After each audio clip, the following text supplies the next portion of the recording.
Torinon käärinliina on hautaamiseen käytettävä liina, ja siihen on jäänyt jälki miehestä, jolla oli jälkiä orjantappurakruunusta, joka oli ristiinnaulittu ja lävistetty keihäällä.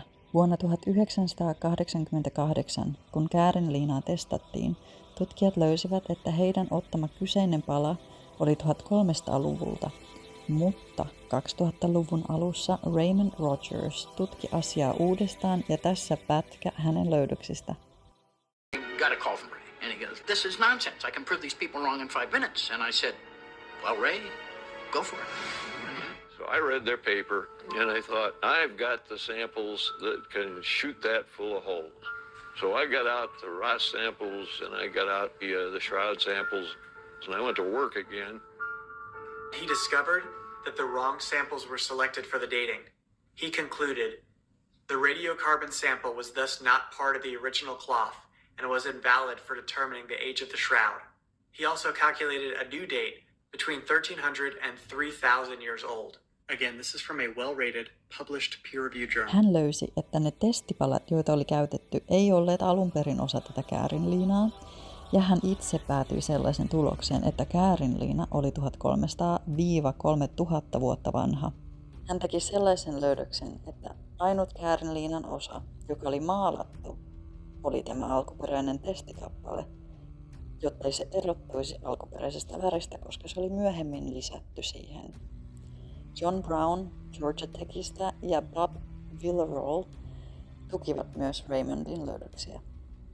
Maaliskuussa 2019 tutkimuksessa yritettiin tehdä kopio käärinliinasta, mutta siihen ei pystytä, koska jotta samanlainen kuvio saataisiin aikaiseksi, tarvitaan sellaista teknologiaa, jota ei ole olemassa.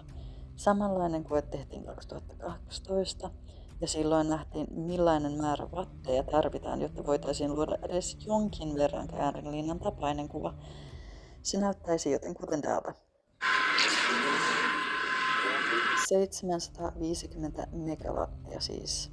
Tohtori Paolo de Lazzaro, joka johti tuota 2012 tutkimusta, kertoi National Geographicille, että jotta voitaisiin luoda sama kuva pellavaliinaan, tarvittaisiin useampi biljoona wattia. Eli ruumiin pitäisi tuottaa biljoonia watteja, jotta moinen kuva jäisi. Ja on selvää, ettei moinen ole mahdollista kellekään, paitsi Jumalalle.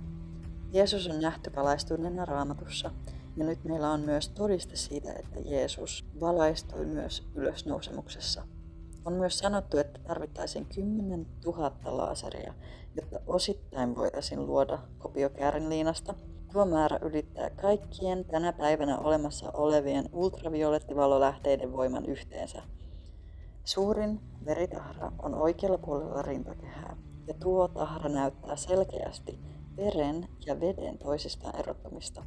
Ja me tiedetään Raamatusta, että kun Jeesus lävistettiin, tuli rintakehästä verta sekä vettä.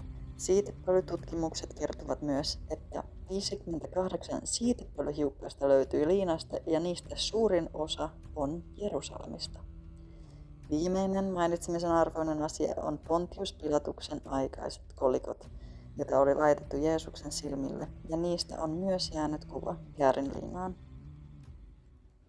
Jätän tähän alas linkkejä englanninkielisiin lähteisiin, joita myös suosittelen katsomaan.